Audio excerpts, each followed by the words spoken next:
Put a finger down if you had a travel boyfriend for 1 week in Barcelona who on your very last night could not take you dancing because he had to study for finals the next week, so you took yourself back onto Tinder to look for a date number 2 that night that would take you to the club.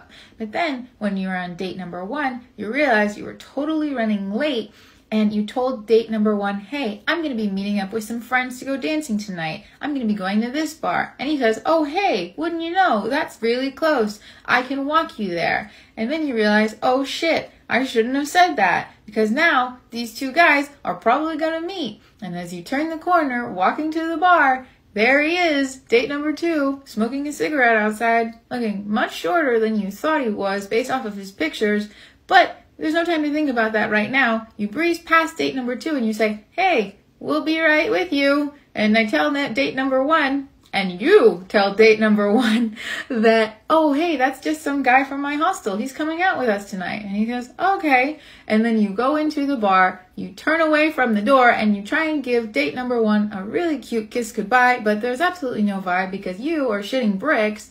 And then after that, you send date number 1 on his way and fetch date number 2, and you start drinking mojitos inside, and they're really tasty. And he starts telling you about that time that he went to Berghain for 3 days straight, and you ask, well, hey, when did you brush your teeth? Did you take a toothbrush? And he ignores your question. And then you go to Macarena, which is a really cool techno bar off of Las Ramblas that only allows 80 people inside at a time. And you get your life on the dance floor. And also, you really stealthily are able to avoid date number 2 trying to grind behind you all night. And actually instead, have your first kiss with a girl. That's pretty cool.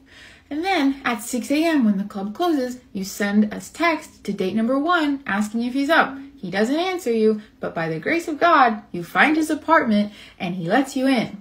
And then in the morning, you accidentally oversleep and totally miss checkout at the hostel, but it's okay because you made an arrangement with the hostel manager the night before knowing you were probably going to sleep in, and in exchange for a 5-star review, he lets you do that.